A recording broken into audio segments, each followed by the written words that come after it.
Hablamos ahora de la estrategia de seguridad del presidente electo de México, Andrés Manuel López Obrador, que tendrá como punto medular una nueva Guardia Nacional de 50.000 efectivos. Será entrenada por las Fuerzas Armadas, pese a la oposición de numerosas organizaciones civiles a la militarización de la seguridad pública. El presidente López, que es de centroizquierda, ha presentado a este cuerpo como parte principal del combate de las organizaciones criminales.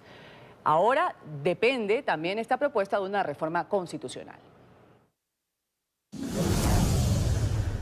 El presidente electo de México, Andrés Manuel López Obrador, anunció el miércoles su plan de seguridad, que mantendrá la polémica estrategia militar contra el crimen. ¿Y qué decidimos? Pues apoyarnos en las Fuerzas Armadas y buscar la unidad y conformar esta Guardia Nacional integrando a la Policía Militar, a la Policía Naval y a la Policía Federal en una sola corporación, en la Guardia Nacional. Esa fue la decisión. AMLO, conocido así por sus iniciales, defendió la creación de una Guardia Nacional cuyo mando operativo estará bajo control del Ejército y que se espera sume 50.000 elementos para 2021. A la par de fortalecer los cuerpos de seguridad, la estrategia plantea combatir la corrupción, sobre todo en corporaciones policiales. El proyecto necesita una reforma constitucional que requiere de 2/3 del Congreso, y aunque el partido de López Obrador y sus aliados tienen cómoda mayoría, necesitaría negociar con la oposición. El presidente electo, que asume el poder el 1 de diciembre, nunca se comprometió a retirar a los militares de la lucha anticrimen, pero por años ha sido crítico de esta estrategia lanzada en 2006. Desde entonces, en medio de una ola de violencia, más de 200.000 personas han sido asesinadas y unas 37.000 están desaparecidas según cifras oficiales. Saludamos a esta hora en México a Francisco Jiménez Reynoso. Él es doctor en Derecho y experto en Seguridad Pública. Un buen día, gracias por estar con nosotros. Buen día, Ruth, aquí estamos a la orden. Gracias. En México, según las cifras, ha habido más de 200.000 asesinatos en la última década. Muchos de estos asesinatos atribuidos a la violencia de los carteles de la droga. A partir de la militarización de la seguridad pública. Con esta propuesta que hace el presidente Andrés Manuel López Obrador de reforzar un poco, como una estrategia lo presenta, ¿qué tan buenos resultados puede darse? Y antes de ver esos resultados, ¿qué aceptación puede tener en la población mexicana, conociendo que no es que el presidente dice, sino que antes debe pasar por una consulta? Sí, efectivamente, Ruth, tienen un muy buen diagnóstico, lo estuve escuchando hace unos segundos. Efectivamente, el ejército mexicano ha estado en las calles los últimos años en nuestro país, violando flagrantemente la Constitución Política de los Estados Unidos Mexicanos, ya que el artículo 129 y el 29, entre otros, señalan con toda claridad que cuando estamos viviendo en paz en el país, el ejército no tiene que estar haciendo nada en las calles, sino en sus cuarteles. ¿Por qué? Es muy sencillo, Ruth, porque en nuestro país quienes se encargan de la seguridad pública son las policías. Las policías que las tenemos en 3 órdenes: policía federal, policías estatales y policías municipales. En ellos debería de descansar la seguridad que se brinda a todos los que habitan este país, a los ciudadanos y a los extranjeros que vienen de visita, y todos deberían de estar resguardados por la seguridad de estas 3 policías, mientras el ejército, como en la mayoría de los países, debería de estar resguardado en sus cuarteles si es que no estamos en guerra. Y para que se esté en una guerra debe de mediar, como todos lo sabemos, una declaración de guerra entre un país y otro. No es el caso. En México, efectivamente, no tenemos una ola de violencia, sino que tenemos un verdadero tsunami violento en nuestro país, Ruth, y en virtud de ello es que tenemos, sí, efectivamente, como bien lo mencionas, más de 200.000 muertos, alrededor de 40.000 desaparecidos, y esto, bueno, pues está complicando la situación en materia de seguridad, porque las autoridades encargadas de la misma, las policías tanto municipal, estatal y federal, no hicieron su trabajo, no hicieron su tarea. Por ello, de manera emergente, es que han metido inconstitucionalmente al ejército, a la naval, y pues de alguna manera, pues violando la Constitución Política de los Estados Unidos Mexicanos, y es precisamente recientemente que ya se manifestó la Suprema Corte de Justicia de la Nación de este país,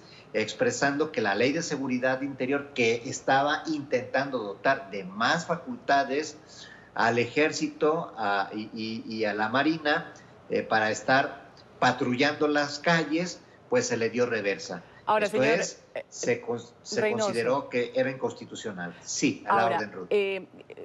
Vamos un poquito a analizar lo que dijo en el discurso también el presidente López Obrador, que va a coger su cargo a partir del 1 de diciembre. Él decía textualmente: tengan la seguridad de que se va a respetar los derechos humanos. Tengan confianza, ha afirmado, al señalar que como comandante en jefe de las Fuerzas Armadas, él dicho, pues jamás daré la orden de que se actúe en contra de la población. ¿Cómo se logra eso? Porque estoy seguro que no es que Peña Nieto haya dicho sí, me hago oídos sordos y no veo nada, sino que se conoce un poco cuál es el proceder. ¿Cómo evitar que esos derechos humanos o que personas que no tengan nada que ver con el crimen organizado estén dentro de las revueltas y de los operativos y caigan víctimas? Claro, Ruth. Todos sabemos que la capacitación, la preparación de las fuerzas castrenses después de los ejércitos en cualquier país del mundo es muy diferente a la que están organizados los civiles, que son las policías, tanto a nivel municipal, estatal y federal. Por lo tanto, los ejércitos no están preparados para andar capturando delincuentes en las calles, sino que ellos están preparados y capacitados para la guerra en un momento dado. Por lo tanto, pues es muy sencillo y muy fácil de que el ejército pueda vulnerar o violar los derechos humanos simplemente por no obedecer un ciudadano que se puede asustar, y que ha sucedido en nuestro país en repetidas ocasiones, no en una, si no hace caso a un alto que le hacen en un retén militar por alguna persona que se puede asustar, que quiere hacer valer su derecho constitucional, como es en México, de que no debe ser molestado por ninguna autoridad, sino en virtud de mandamiento escrito que funde y motive la causa de su detención. Entonces, este es motivo para que se abra fuego en un momento dado por parte de las autoridades que no están preparadas, repito, para andar haciendo labores policíacas, como sí deberían de estarlo las policías en los 3 órdenes que acabo de mencionar. Entonces, hay un hilo muy delgado entre las actividades del ejército y la posible vulneración o violación de derechos humanos a los ciudadanos, incluso a los posibles delincuentes en un momento dado, que puede haber excesos y que también tenemos casos de que en detenciones a delincuentes pues los ejecutan sin haber sido oídos ni vencidos por algún juez competente en nuestro país. Vamos a agradecer a esta hora a Francisco Jiménez Reynoso, doctor en Derecho, también experto en Seguridad Pública. Gracias por haber estado con nosotros en la mañana de NTN 24, deseándole un buen viernes. Un placer, Ruth. Quedo a la orden, como siempre. Muchas gracias.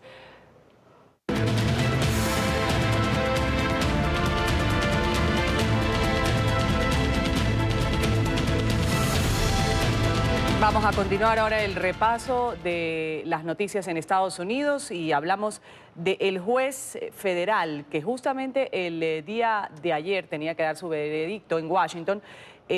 Para el día de hoy ya dice que se va a pronunciar sobre su decisión en el caso del periodista Jim Acosta y la cadena internacional CNN, que demandaron al presidente Donald Trump justamente por haberle retirado la credencial que permitía estar de corresponsal dentro de la Casa Blanca luego de un altercado que mantuvo con el presidente en una rueda de prensa. Vamos a saludar a esta hora a Carolina Valladares, quien tiene la información desde Washington. Carolina, un buen viernes. ¿Qué tal? Buenos días desde Washington. Al final será a las 10:30 de esta mañana cuando se conozca la resolución. Recordemos que la CNN alega en su demanda que la decisión de revocarle, de retirarle esa acreditación a su corresponsal Jim Acosta vulnera el derecho de la primera enmienda de la Constitución, que es el derecho de la libertad de expresión. Por su parte, la Casa Blanca dice todo lo contrario, dice que no, que esa decisión no vulnera ese derecho, sino que además dicen que si el presidente de los Estados Unidos quisiera retirarle esa acreditación a todos los corresponsales, estaría de hecho en su derecho. Además, hay que decir que la Casa Blanca alega que el corresponsal de la CNN torpedeó la rueda de prensa en la cual se enfrentó con el presidente Donald Trump y de hecho basa su argumento en retirarle esa acreditación en que, según ellos, en el momento en que se le pidió que dejara de preguntar, se negó a pasar el micrófono. Fue entonces, hay que recordar que hace unas semanas el argumento era diferente. El argumento que empleó la Casa Blanca es, según la portavoz entonces la portavoz de la Casa Blanca, Sarah Sanders, dijo que se le retiró esa acreditación porque en aquel momento dijeron que él le puso las manos encima a la becaria para evitar que le retirara ese micrófono. Hay que decir que cualquiera que sea la decisión que adopte el juez será temporal, preliminar, puesto que ha de haber un juicio y aunque se decida que se le va a otorgar esa acreditación temporalmente al corresponsal Jim Acosta, tendrán que pasar meses, sino semanas, para conocer la sentencia final, al menos que ambas partes, tanto la Casa Blanca como la CNN, lleguen a algún tipo de acuerdo extrajudicial. Desde Washington, Carolina Valladares para NTN24. Ustedes sigan con más en el Centro Internacional de Noticias. Adelante. Gracias a Carolina por ese reporte desde la capital estadounidense. Hablamos de la ciudad de Nueva York, 3 grados centígrados. Enfrenta los estragos de la primera tormenta invernal de la temporada. En varios sectores residenciales han tenido incidentes, se han dado incidentes por cuenta de la nieve. Poco a poco está avanzando ya el proceso de limpieza en la Gran Manzana. Y NTN24 está en el lugar de la noticia. Nuestro periodista Alejandro Rincón nos informa inmediatamente. Alejandro, un buen día.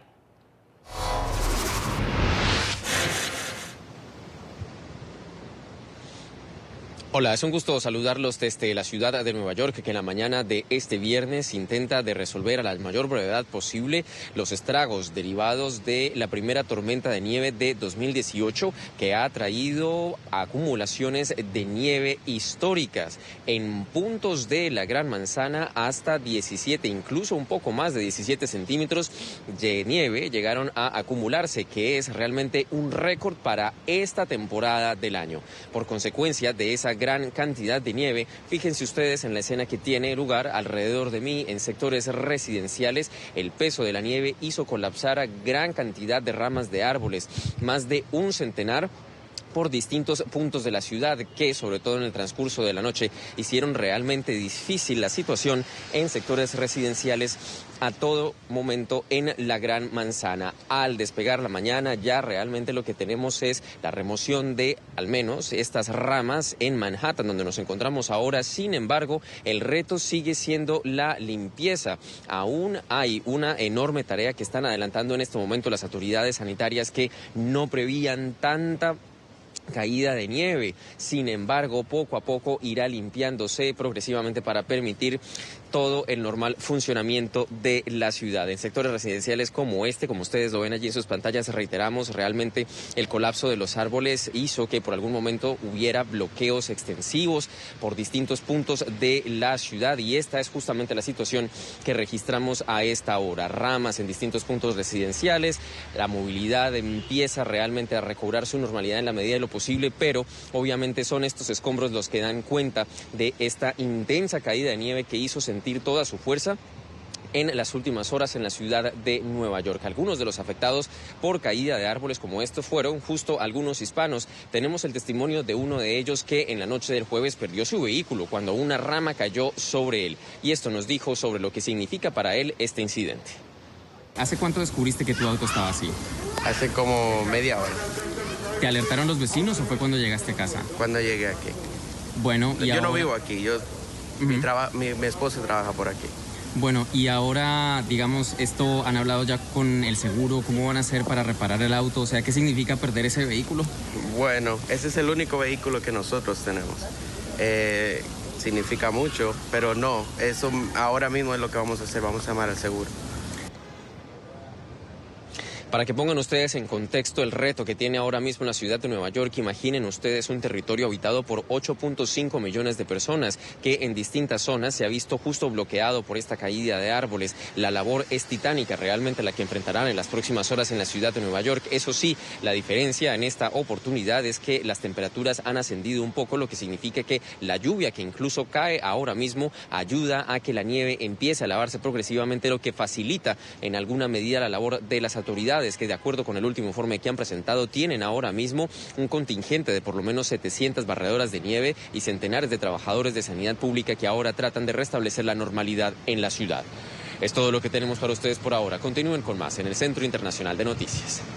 Abrazo caluroso, Alejandro Rincón, para que te calientes un poquito ahí en la ciudad de Nueva York, agradeciéndote, por supuesto, este reporte. Vamos ahora al estado de la Florida, donde las autoridades han detenido a un hombre cubano, que era buscado por intentar secuestrar a menores de edad. Este sospechoso, 26 años de edad, en una semana habría tratado de raptar a 4 niñas cuando se dirigían a la escuela. La historia la tiene enseguida Paola Serna desde Miami. Paola.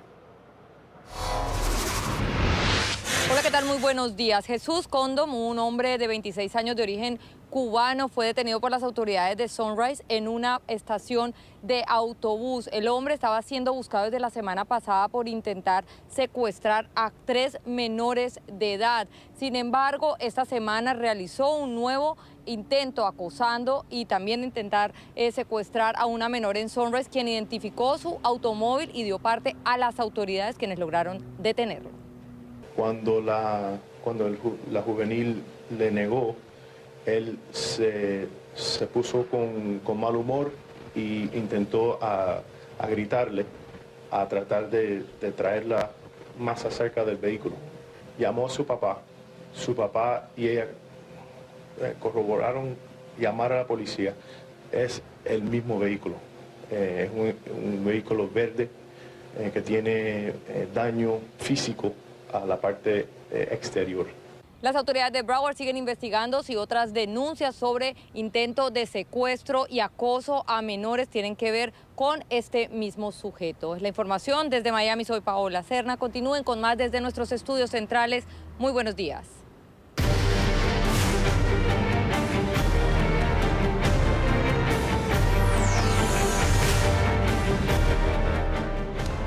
El masivo arribo de integrantes de la llamada caravana migrante ha comenzado a generar tensiones entre los habitantes de Tijuana, en México. 4 días después de la llegada del primer grupo de migrantes, pobladores de esta zona fronteriza salieron a la calle para exigir al gobierno medidas de seguridad. En medio de manifestaciones se registraron también enfrentamientos entre los locales y los migrantes. Varias personas han resultado heridas.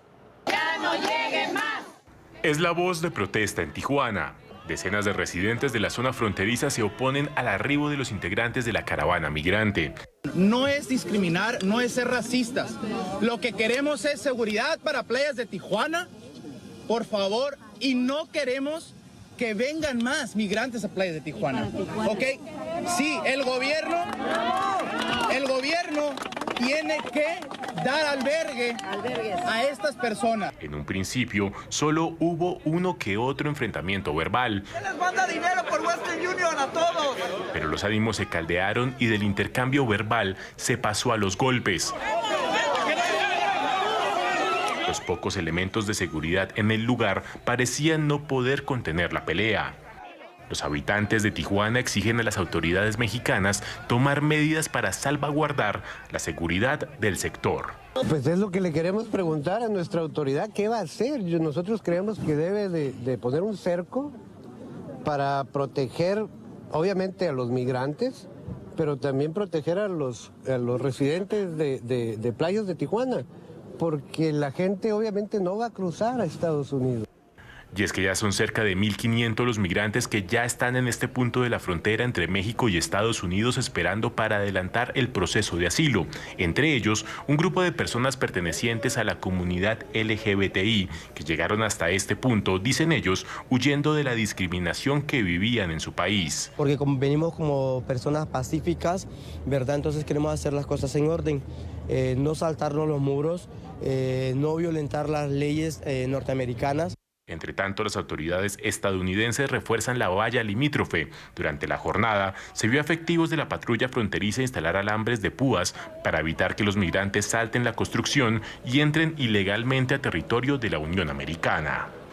Y es que este jueves más de 1.700 migrantes centroamericanos llegaron a la ciudad de Tijuana. Todos iniciaron el recorrido desde Honduras con la primera caravana migrante y acampan junto a la frontera como un desafío a los soldados desplegados por el presidente Trump. Más de 1.700 migrantes centroamericanos han llegado hasta el jueves a Tijuana, en la frontera entre México y Estados Unidos. Las autoridades de la ciudad esperaban hasta la noche al menos 2.000 de los más de 6.000 integrantes de la caravana. Los migrantes fueron llegando a Tijuana desde el fin de semana pasado y en la madrugada del jueves arribaron de golpe más de 800. Los centroamericanos esperan que el gobierno estadounidense les otorgue asilo o el estatus de refugiados debido a la extrema violencia y pobreza que viven en sus países. Pero para lograrlo deben cruzar la frontera por un acceso oficial, de acuerdo con un decreto firmado la semana pasada por el presidente Donald Trump. Pues esperar a ver qué dice el gobierno de Estados Unidos, a ver si nos ayudan con el asilo, ayudan con una visa de trabajo, ¿verdad? Porque nosotros no venimos a hacer relajo, venimos a que nos den oportunidades para trabajar y seguir adelante. Ante la inminente llegada de la caravana, las autoridades de Tijuana dispusieron de un centro deportivo como refugio para 1.000 personas. Cientos de migrantes prefirieron acampar en la playa por temor a que sus datos sean enviados al gobierno estadounidense. Tiempo de comerciales aquí en la mañana de NTN 24. Cuando retornemos vamos a hablar de cómo terminaron dos manifestaciones simultáneas en Perú con enfrentamientos. La razón enseguida.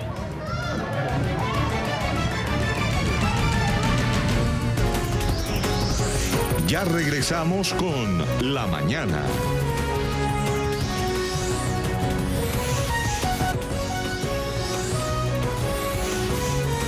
Continuamos con La Mañana. Avanza la agenda internacional y la agenda informativa en las Américas. Vamos a revisar lo que es noticia a esta hora. Un grupo de fiscales de Estados Unidos ha imputado en un procedimiento secreto al fundador de Wikileaks, Julian Assange. Esta noticia fue divulgada por el diario The Washington Post, aunque no queda claro el motivo por el cual se le acusó. En el pasado, la Unión Americana estudió posibles cargos por conspiración, robo de propiedad gubernamental y violación de la ley de espionaje por la gran filtración de la organización en el 2010. Según el semanario, la imputación de Assange podría suponer un avance significativo en investigación sobre la interferencia rusa en las elecciones del 2016. Pertenece, esté donde esté. En Argentina, las familias de los 44 tripulantes del submarino Ara San Juan conmemoraron el primer año de su desaparición. En el acto de homenaje que tuvo lugar en el Mar de Plata y al que asistió el presidente Mauricio Macri, las familias han exigido que continúe la búsqueda de los submarinistas. En Buenos Aires, otros amigos, familiares de la tripulación se manifestaron frente al Congreso. El Ara San Juan se perdió el 15 de noviembre del 2017 en el extremo austral de Argentina, de regreso a Mar del Plata. En pocos días, la comisión formada por el Ministerio de Defensa para la investigación de las razones del naufragio va a emitir sus conclusiones de las posibles causas de este naufragio. E inmediatamente ese informe va a ser enviado a la justicia, porque todos tenemos un compromiso absoluto e innegociable con la búsqueda de la verdad.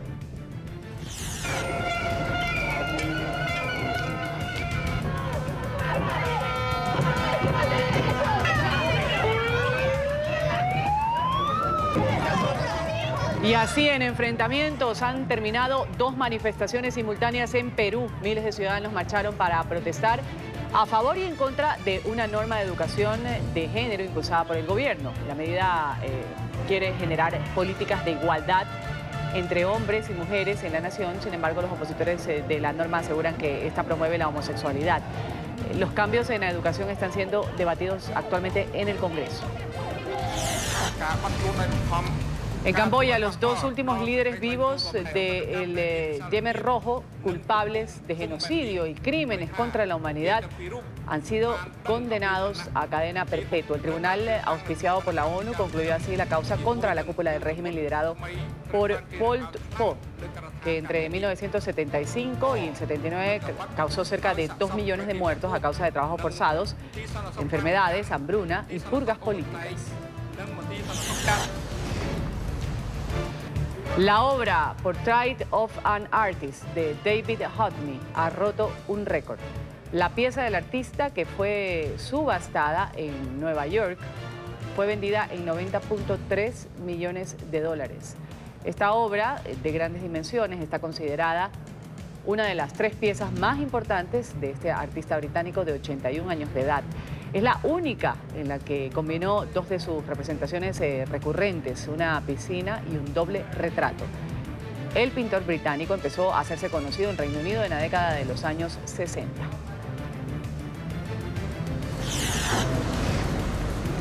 Una mujer de Indonesia, cuyo prometido falleció en el accidente del vuelo de Lion Air el pasado 29 de octubre, ha decidido seguir adelante sola con la sesión de fotografías del día de su boda. Ahí en las imágenes se aprecia el vestido, el anillo que habían elegido juntos para cumplir el sueño de casarse. La pareja se conocía desde hace 13 años, habían planeado contraer nupcias unos días después de este fatal accidente, y argumenta que se va a quedar con este recuerdo de ella vestida de novia.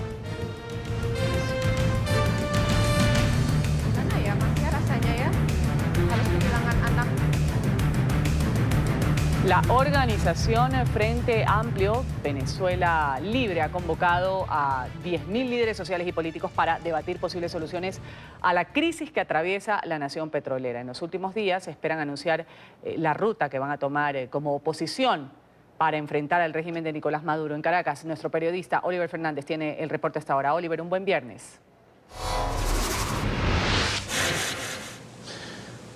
Un buen viernes para ti también, Ruth. Un placer saludarte desde acá, desde Caracas. Este Frente Amplio Nacional Opositor está integrado por algunos representantes de los partidos políticos de oposición, así como también por el chavismo disidente. Ellos vienen trabajando desde hace varios meses para tratar de buscar una solución a la crisis profunda que vive Venezuela. Y a pesar de las divisiones que ha habido en la mesa de la Unidad Democrática, ellos han dicho que no es momento para dividir todo lo que es la oposición. Por el contrario, es momento de unirse, porque esto lo que hace es que ayuda al gobierno de Nicolás Maduro. También ha dicho este Frente Amplio Nacional Opositor que durante este fin de semana se reunirán en todas las regiones del país para tratar de buscar propuestas que puedan de alguna manera ayudar a salir de la crisis profunda que se vive en Venezuela. Vamos a ver el siguiente informe realizado por nuestro compañero Luis Laya.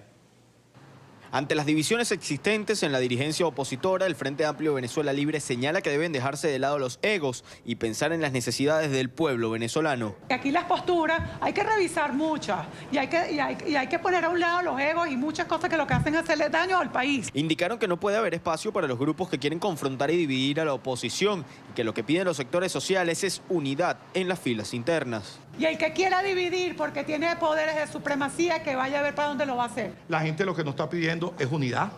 La gente lo que nos está pidiendo es que lo acompañemos a cada uno de ellos en sus luchas sociales. Señalaron que las dificultades de los ciudadanos deben estar por encima de las diferencias entre los dirigentes de los partidos políticos, esto incluyendo las peleas en Twitter. Lo que se vive en los sectores populares, lo que se vive cuando uno visita cada sector de eso, no es la realidad de lo que se ve en las redes sociales. El venezolano de a pie, como decía Goyo, el que tiene que estar ahorita en la cola, cuando venía yo viendo todos los mercados, las colas, las milas, los viejitos que están cobrando la pensión, esos no están pendientes ni del Twitter, ni de que si uno me miró feo, el otro dijo una palabra o el otro no. No, ellos lo que quieren es llegar a la bodega, comprar lo que tienen que comprar, que el dinero les alcance, que vayan a un hospital y tengan cómo ser atendidos. Eso es lo que le interesa al ciudadano. Por eso convocaron una serie de congresos regionales del Frente Amplio en los que participarán más de 10.000 líderes sociales, políticos y gremiales para debatir ideas para una ruta política. Luego harán una reunión nacional en Caracas a finales del mes de noviembre para plantear esta ruta a los partidos políticos que permita no solamente un cambio en Venezuela, sino además recomponer la unidad. Aquí dándole muchísima participación, no a partidos políticos, al ciudadano común, al ciudadano de a pie, a los vecinos, a las ONG, a los sindicatos, a todo el mundo, y les estamos entregando este manual como mecanismo de organización. Como decía Goyo, esto no es partidos políticos. Ruth, por otra parte, vale la pena destacar que los jubilados y pensionados hoy están cobrando los aguinaldos que ha impuesto lo que es la administración pública. Ellos han dicho que este dinero ni siquiera les alcanza para comprar comida para 2 días. Sin embargo, el propio presidente de la República, Nicolás Maduro, los ha invitado y que supuestamente ahorrar este dinero en Petros. Es la información que nosotros podemos aportar a esta hora desde Caracas. Volvemos contigo a la mañana de NTN 24. Oliver, agradeciéndote, y nosotros volvemos luego de este corte comercial. Ya regresamos con La Mañana.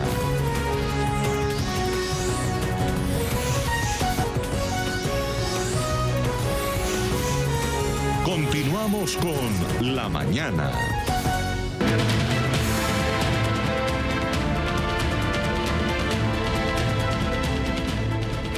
En España, la Fundación FAES, presidida por el expresidente del gobierno español, José María Aznar, ha presentado el informe América Latina, una agenda de libertad 2018.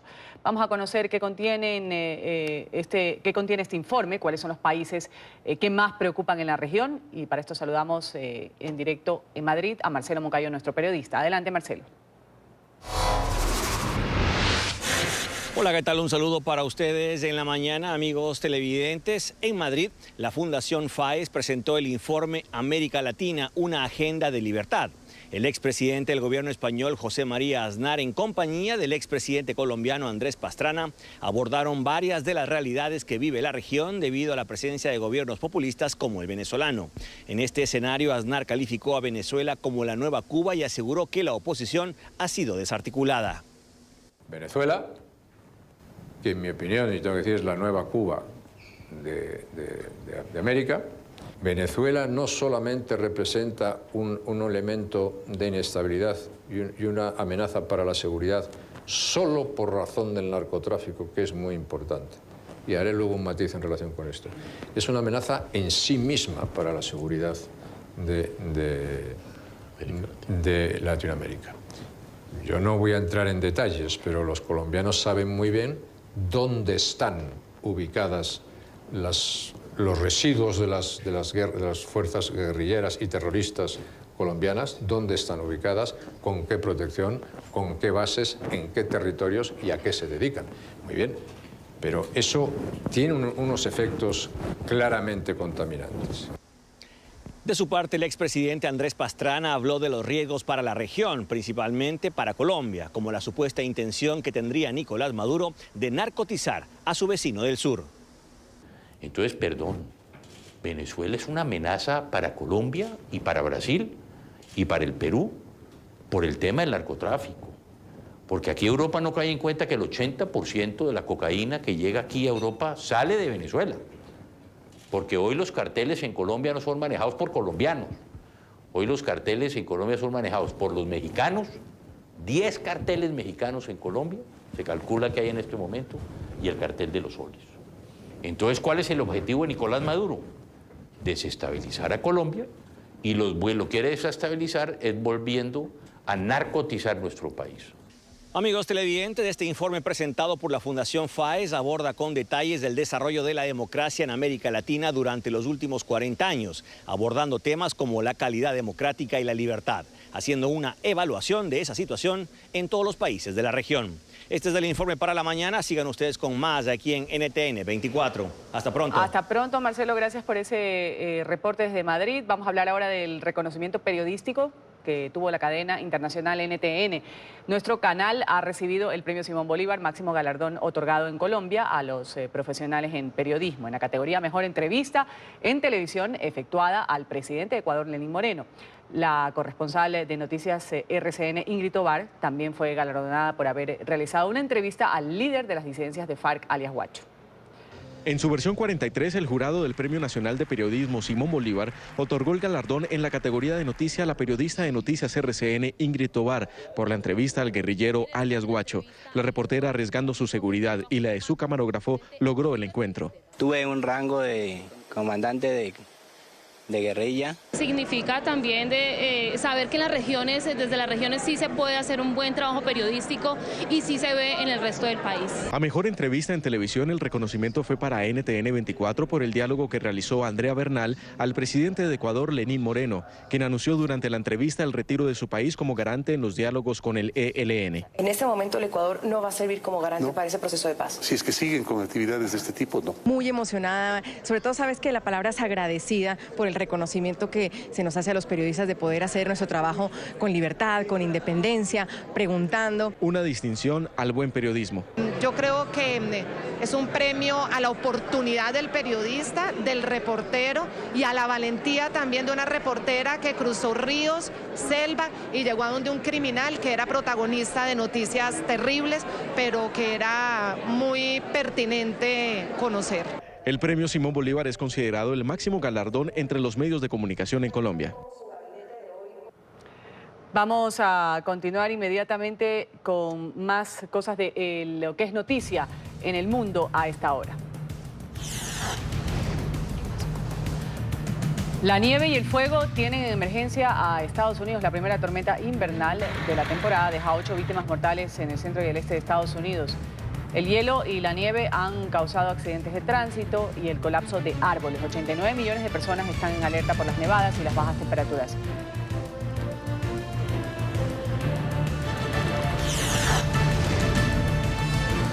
Mientras tanto, en el oeste, los graves incendios en California ya dejan 66 muertos. Las autoridades han dicho que la lista de personas desaparecidas ha aumentado dramáticamente de 300 a 631. El incendio llamado Camp Fire en el norte del estado deja 63 fallecidos, mientras el denominado como Gold Sea Fire ha cobrado la vida de 3 personas en el sur. El presidente Trump va a visitar mañana California, donde se va a reunir con un grupo de damnificados. El número de personas que todavía estamos buscando o que contabilizamos ha aumentado a 631, cifra que se ha incrementado en 501 personas. Búsqueda en medio de la devastación. Ahí vemos a este hombre de 19 años de edad, identificado como Jonathan Clark, que no pierde la esperanza de encontrar a su hermano desaparecido en medio de la emergencia causada por el incendio que azotó la localidad de Paradise, en el norte de California. Junto a su padre recorren este lugar que vemos está completamente consumido por las llamas para encontrar un rastro de su ser querido. Mi padre está empezando a perder un poco la esperanza, sabiendo que Maurice no es así, como que desaparece de la faz de la tierra y no deja que nadie lo sepa.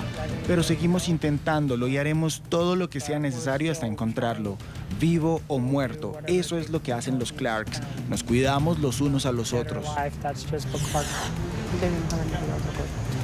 Florida decide la contienda a senador en un conteo manual. El estrecho margen entre los candidatos que batallan por un escaño en el Senado de Estados Unidos es tan apretado que por ley deben hacer el proceso manualmente. Tras el último conteo, el gobernador republicano Rick Scott le saca una ventaja de 0.15 al senador demócrata Bill Nelson.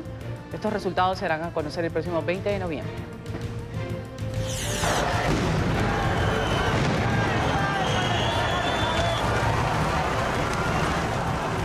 En disturbios ha terminado la movilización de estudiantes universitarios en la ciudad de Bogotá. Las calles de la capital de Colombia fueron colapsadas por cerca de 14.000 jóvenes y representantes de la sociedad civil que exigen al gobierno de Iván Duque mayor inversión en las universidades públicas. Durante el recorrido, algunos jóvenes encapuchados pintaron con grafitis estaciones del transporte público y se registraron enfrentamientos con la policía, que intentó dispersarlos con gases lacrimógenos. Según las autoridades, 30 personas han sido detenidas, 14 de ellas judicializadas. Las principales vías de la ciudad colapsaron.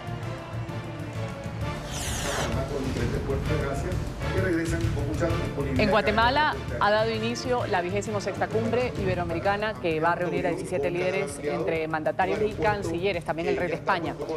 La reunión va a tener lugar en la ciudad de Antigua, Guatemala, donde se van a abordar temas cruciales para la región, como la crisis política en Nicaragua, también la situación humanitaria de Venezuela. El éxodo masivo de centroamericanos a Estados Unidos también. La seguridad del evento fue reforzada con policías, militares, drones y perros especialistas en detectar explosivos.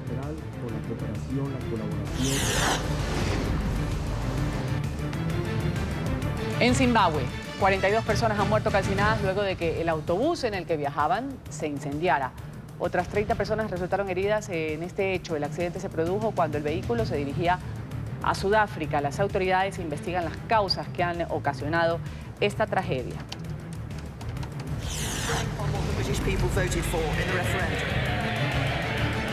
En el Reino Unido, varios aliados políticos de Theresa May han salido en su defensa ante la posibilidad de que un sector del Partido Conservador plantee una moción de confianza que amenazaría su liderazgo. Esta noticia se conoce luego de la crisis generada a partir de la renuncia de varios de sus más cercanos colaboradores.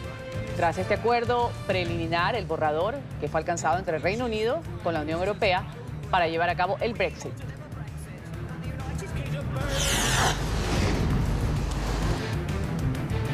Él es Bei Bei, el panda gigante del Zoológico Nacional de Smithsonian en Washington. Ha disfrutado sin preocupaciones de la tormenta que azota a la costa este de Estados Unidos. El panda disfrutó de la nieve, se ha revolcado, se vio feliz, trepando a los árboles, mientras miles se resguardaban del frío.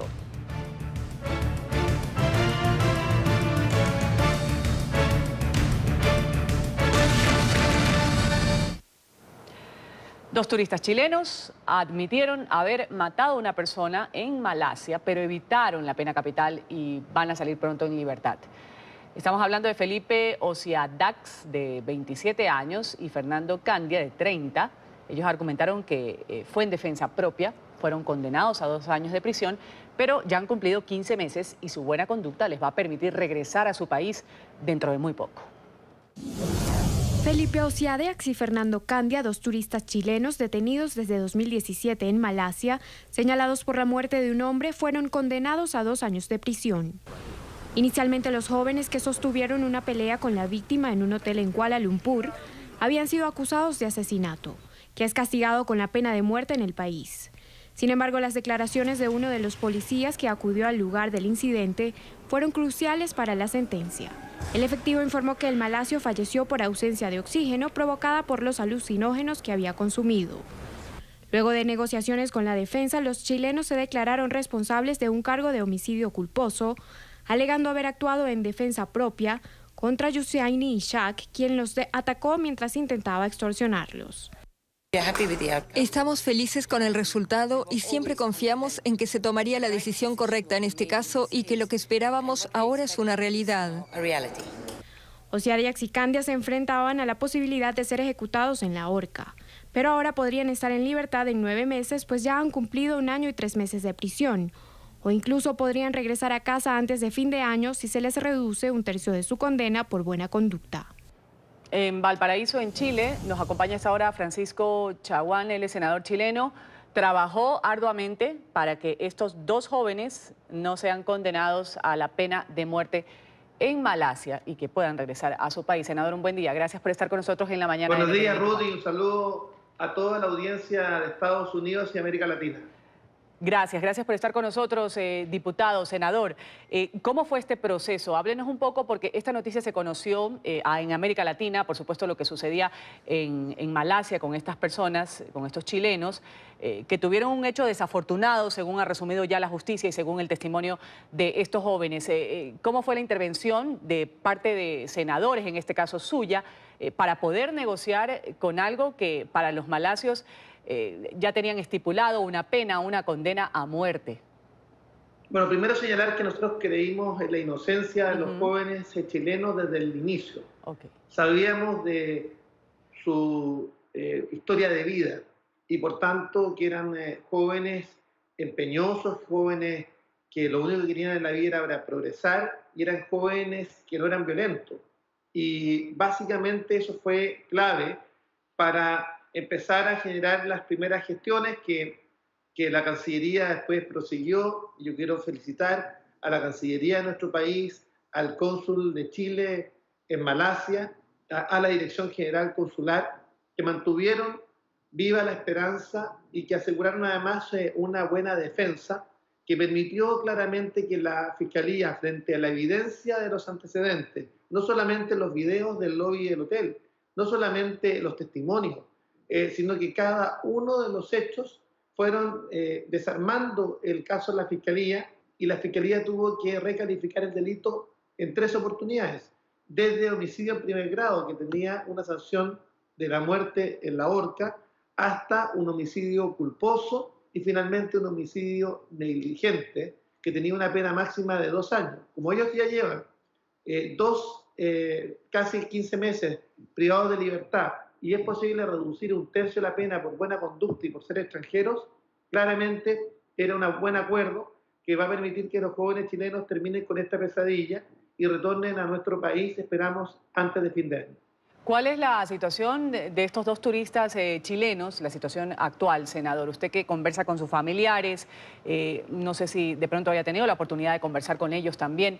Han pasado por una situación inimaginable, seguramente, cuando fueron a Malasia. No pensaron terminar involucrados en una situación tan inafortunada. Absolutamente. Ellos fueron a un programa de Work and Holidays en Oceanía y luego decidieron, terminado el proceso, de ir a Asia-Pacífico, y el primer día que llegaron justamente a Malasia, Kuala Lumpur, ocurrieron estos hechos. Un hecho completamente desafortunado, no querido, no buscado. La sentencia relata que fueron extorsionados, fueron perseguidos por un ciudadano malayo. Ellos se resistieron, pidieron ayuda también a la policía, pidieron también ayuda a través de la persona que estaba a cargo del lobby del hotel. Esa demora en llegar a la policía terminó finalmente en la muerte de este ciudadano malayo. Queremos lamentarlo, pero ciertamente los jóvenes chilenos actuaron en legítima defensa y son completamente inocentes, y básicamente el acuerdo con la Fiscalía permite que ellos queden en libertad. Ahora, cuando regresen, y le preguntaba por esto si ya había tenido pues conversaciones hace pocos días o hace pocas horas con los familiares de estos 2 turistas chilenos, con los padres, ¿qué dicen? ¿Cuál es el sentir de estas personas que se enteran que pronto van a volver al país? Hay una sensación de alivio, pero ellos no van a estar tranquilos hasta que Fernando y Felipe tomen el avión de regreso a nuestro país. Y esto se conjuga también con otras situaciones. Hoy día, en un mundo globalizado como el que estamos viviendo, y donde está aumentando exponencialmente la cantidad de personas que viajan, es muy importante informarse respecto de que determinadas conductas que en nuestro país o en nuestros países son permisivas o son permitidas, cuando uno llega a estos países tienen unos códigos penales que sancionan drásticamente esas conductas. Por ejemplo, beber alcohol en la vía pública, o algún tipo de consumo de droga, o finalmente personas que se relacionan con otras del mismo sexo, por ejemplo. En algunos países estas conductas son seriamente sancionadas. Por eso yo estoy pidiendo en el Congreso Nacional tener una legislación que cuando se compren tickets aéreos, finalmente las líneas aéreas tengan la obligación de advertir respecto de la necesidad de tomar conocimiento respecto de las regulaciones que pueden existir en dichos países respecto a este tipo de conducta. Vamos a agradecerle, senador Francisco Chaguán. Gracias por haber estado con nosotros hablándonos un poco de la situación de estos 2 turistas en Chile que afortunadamente se salvan de morir luego de un hecho en el que estuvieron involucrados. Muchas gracias. Muchas gracias y muchas gracias a NTC 24, NTN 24 y por supuesto, Ruth, agradecer también a toda la audiencia de Latinoamérica y Estados Unidos que sigue, por supuesto, este canal. Un abrazo grande, hasta luego. Abrazo también. Vamos aquí a un corte comercial, enseguida volvemos con más.